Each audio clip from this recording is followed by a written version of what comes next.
Welcome to the channel. Everything you're about to hear took place in a quiet town, where it rains for weeks and the hills hide the echoes of strangers' voices. All that you are about to hear took place in a single, quiet town. A town where the rain pours for weeks on end, and the hills conceal the echoes of unfamiliar voices. It was a place where people would disappear. The young, the cheerful, gone without a reason, as if someone had called out to them from the shadows. Some called it a series of coincidences. Others believed it was mass madness. But the old-timers in the pubs would whisper of the voice from under the bridge, a spirit that selects those who gaze into the rain for far too long. Today, we venture down into Bridgend. And if you should hear a name, spoken in a whisper, simply do not respond. There are cities where the sky itself seems to hold the memory of what transpired on the ground below. Where even the wind sounds not like wind, but like a murmur. Bridgend is a small town in Wales, lost amidst the hills and the constant rain. On the surface, an ordinary place, but it was precisely here that events began to unfold which no one could explain. Some say it was mass insanity. Others, a curse. But those who heard its voice never came back. Tonight, you will hear the story that the authorities tried to bury. The story of a town where the night itself breathes down your neck.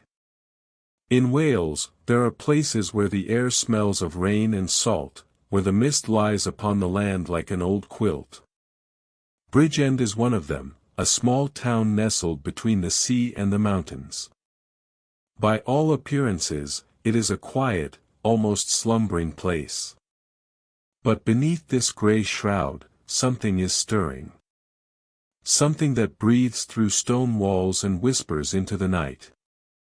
When did it all start? No one realized that it had started. In late 2006, a young man simply vanished, a 20-year-old named Liam Drake. He was cheerful, a bit rebellious, a cigarette always in hand. He walked out of his house one evening and did not return. Such stories are not unheard of in Bridgend. The young often leave, for Cardiff, for London, fading into the fog. But Liam hadn't left. He was discovered 3 months later in a derelict hangar on the edge of town. The police filed it away neatly, an accident, personal troubles, alcohol. But Liam's mother, Marie, refused to believe it. She recounted how, in the 2 weeks before he went missing, her son had been saying odd things. That he could hear footsteps on the stairs at night, though he was alone in the house. That he dreamt of a faceless man, standing at his window. Marie was hesitant to share this with the neighbors. Bridgend is a small town, and gossip grows faster than moss on stone. But she recorded it in her journal, which was eventually read by a local journalist named Edward Hughes. It was he who first declared, "This is no coincidence." Edward had lived in Bridgend his entire life. He worked for the local newspaper, covering the weather, the farms, and the school pageants. Then, all at once, he found himself writing about death. After Liam, there were 2 more, Thomas, his best friend, and a girl named Mia. All 3, young and full of life, with no obvious reason to die. All 3, found in peculiar places. Edward began his own investigation, though no one had tasked him with it. He visited their homes, spoke with their families, and noted down every detail. With each story, the picture grew increasingly grim. In the weeks leading up to their deaths, every one of them had spoken of the same thing: "Someone is calling me in the night." When Edward first encountered the phrase, he dismissed it. But then it appeared again, in letters, in conversations, in text messages on old phones. One girl had written to her friend, "If you hear his voice, don't look out the window. Just don't look." Edward sought a logical explanation. A dark internet forum? Some online game? A psychological contagion? He exhausted every possibility and found nothing. Then, something strange occurred. In late February of 2007, he drove out to the edge of town, to St. Illtyd's Church. It was an ancient place, encircled by dark trees. It was also where Thomas's body had been found. Edward meant to take a few photographs, but as he raised his camera, he saw that the lens would not focus. The fog was thick, almost a living thing. And then, through the white haze, he heard it, a whisper. It was neither male nor female, like a breath directly in his ear. He spun around, but there was no one. There was only a chill that made his teeth ache. He did not sleep that night. The voice recorder in his bag had captured 3 minutes of audio. At first, there was only wind. And then, a voice. Faint, as if being strained through wire. "I am here." A week later, Edward wrote his piece, "An Unknown Shadow over Bridgend, What Connects the Deaths of Our Children." His editor cut half of it, complaining that it would frighten the public. But the article ran, and with its publication, the madness began. People started speaking of the whisper, of an ancient curse, of a black river flowing beneath the ground, drinking souls. Some swore they had seen a figure in the mist, standing on a bridge, gazing down at the town. Others claimed to hear voices calling their names.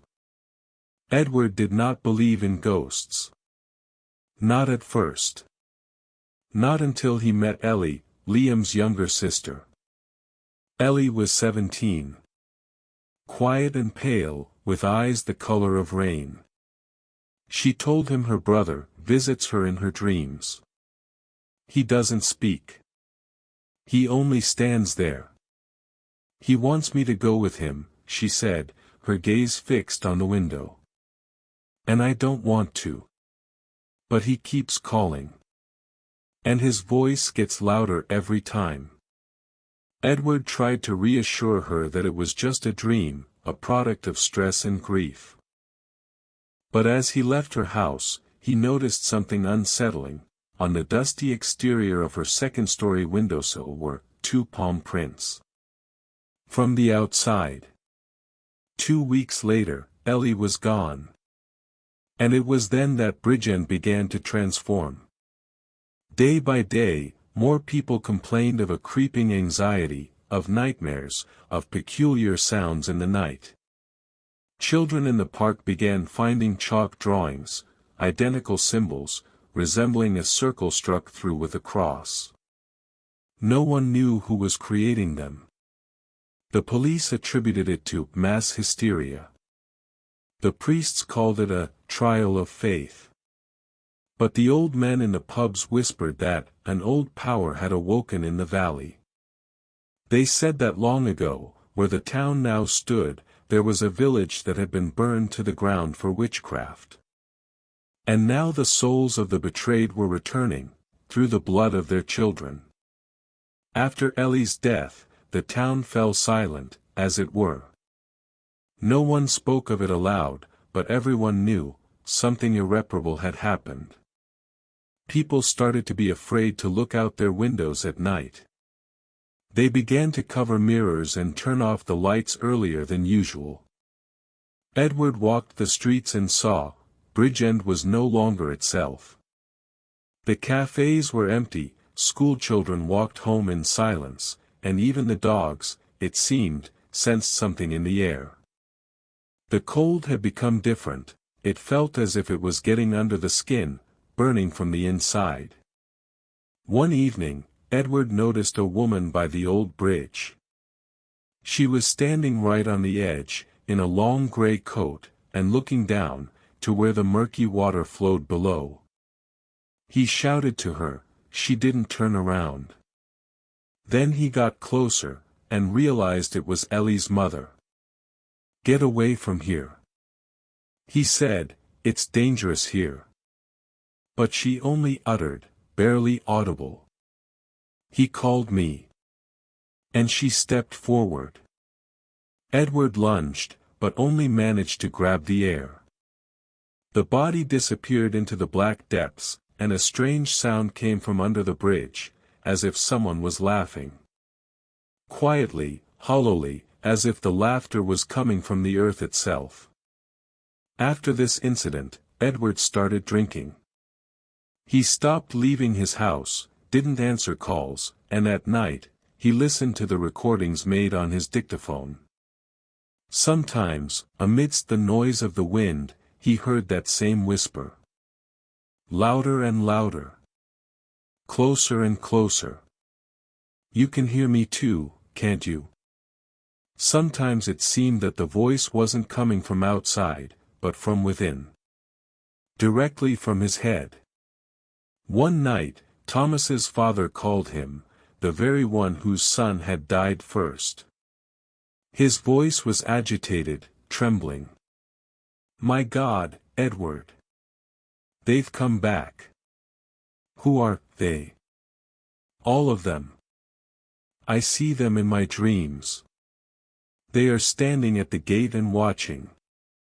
Not a word, not a movement, just watching." Edward rushed to his house, but when he arrived, he saw, the doors were wide open, the lights were flickering, and the house was empty. On the wall, the same symbol was drawn in chalk. A circle with a cross through it. And under it, an inscription. "He is rising." From that moment on, everything went haywire. A real nightmare began in Bridgend. People complained of hallucinations, of voices, of cold hands touching their shoulders at night. Several children disappeared, then returned in the morning, pale, emotionless, with the same words, "He is coming soon." Panic gripped the town. The police didn't know what to do. The church announced emergency services, and journalists came again, with cameras, drones, microphones. But when they were filming in the old quarter, one of the cameramen fainted. He later said, "Someone was following me in the fog and walked through a wall." Edward wasn't writing articles anymore. He was writing everything in a notebook, hundreds of notes, drawings, diagrams. He was looking for a logic, an explanation. Everything led back to one place, the old St. Agatha's Asylum, which had been closed for many years. It was said that dozens of children had disappeared there in the 19th century, and after a fire, the monastery was never rebuilt. At night, Edward decided to go there. The road led through the hills, through rain and wind. His flashlight illuminated only a couple of meters ahead, and beyond the light, absolute darkness. When he approached the building, the asylum doors were ajar. Even though no one had been inside for decades. Inside, it smelled of dampness and ash. Edward turned on the dictaphone. "This is journalist Edward Hughes. If anyone finds this recording, know that I came here to understand what is happening." He walked deeper down the corridor. The walls were covered in writing, dozens of names. Almost all of those he knew, those who were gone. And under each name, the same phrase. He heard the call. Edward reached the hall where the chapel used to be. There stood an altar, charred and tilted. On it, an old book, eaten away by moisture. On its pages, incomprehensible symbols and phrases in Welsh. One line was highlighted with charcoal. When the voices of children merge, the shadow will rise from the valley. And at that moment, footsteps. Heavy, slow, from behind. Edward turned around, and no one. But the air had become thick, as if the hall had filled with smoke. Something was moving in the darkness. He caught a smell, of damp earth and iron. A whisper came from the corner. "You've recorded everything, now tell them." And then he saw it, in the back of the hall stood a figure. Tall, broken, as if made of fog and light. Instead of a face, a void, within which black dust swirled. The figure stood silently. And then, it stepped forward. Edward screamed. He scrambled for the exit. But the flashlight went out. The world disappeared. Only the cold remained. He was found in the morning, lying at the gates of the asylum. Unconscious. With the dictaphone in his hands. The recording was 8 minutes long. On it, breathing, footsteps, and Edward's last words. "He has awoken." After that, the dictaphone stopped working. When the body was taken to the morgue, the nurse on duty said that the lights in the building had been going out on their own that evening. And on the walls of the corridor where Edward had stood, handprints appeared again. Wet, as if someone had just come out of the water. And then the calls started again in the town. People heard whispers in their telephones, even if the lines were disconnected. A figure was seen on the empty streets, standing under a streetlight. Everyone said the same thing. He has returned for those who listened. After Edward's death, everything seemed to stop. For several weeks, a strange silence reigned in the town. People stopped talking about the whisper, about the figure in the fog, about St. Agatha's asylum. No one wanted to remember. It seemed that memory itself had become dangerous. But the lull didn't last long. The first to speak was Mrs. Winter, an elderly librarian. She said that the books in the archives began to whisper at night. That the pages were stirring, as if someone was breathing between them. At first, no one believed her, but then the night watchman heard the same thing. He claimed that someone had spoken his name right behind him, even though no one was in the library. The next day, the watchman was found unconscious by the door. On the floor, the same symbols again. A circle. A crossed-out cross. And next to it, fresh barefoot tracks. Meanwhile, Edward's recordings had disappeared. From the newspaper's archive, from computers, even from the backup copies. As if they had never existed. Only one person kept a copy, an editor named Richard, who had helped Edward with his work. One night, he called an operator he knew and said, "I've turned on the dictaphone, listen, there's something new." And then the connection was lost. When they came to his home in the morning, the television was on, the screen was flickering with gray static, as if the signal wasn't coming from this world. The dictaphone was on the table. The recording was 15 minutes long. On it, breathing. And a quiet voice, that same one, already familiar. "You wanted to know the truth, now you are a part of it." After that, things began to happen in Bridgend that could not be explained by logic. Lights flickered at night in the same houses. Handprints appeared on walls that no one had touched. In the playgrounds, they found toys that hadn't existed before, old, burnt, with eyes of black glass. And then, another disappearance. A boy named Jake. 11 years old.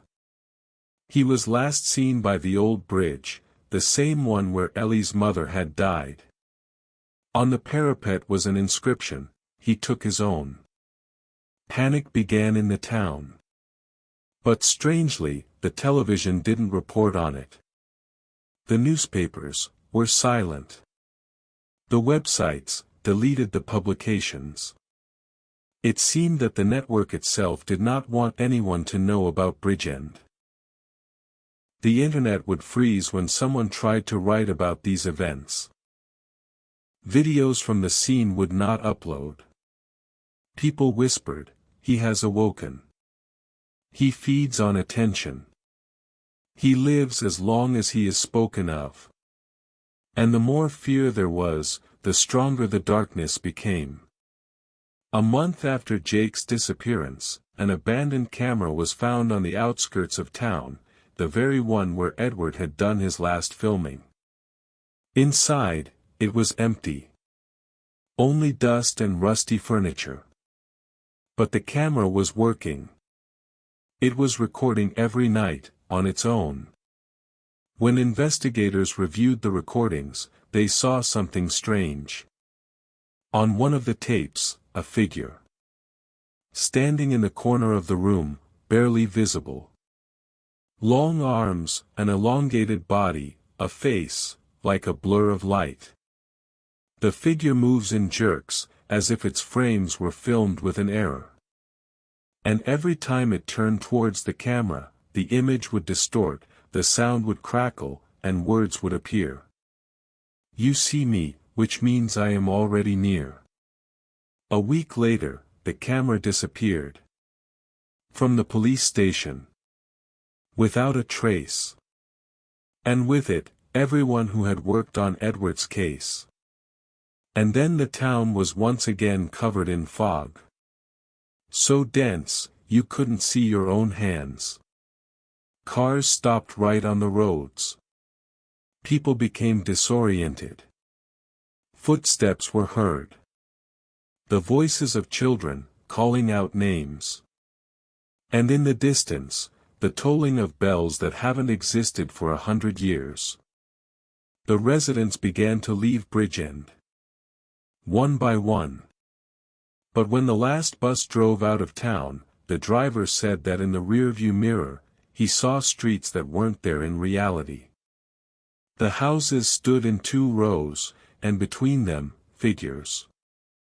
Hundreds of figures, motionless, watching the departing. He screamed, but the sound was swallowed by the fog. 3 months later, they stopped writing about Bridgend. The town was as if wiped off the map. But satellite images showed something strange. At night, a faint light is visible in that area.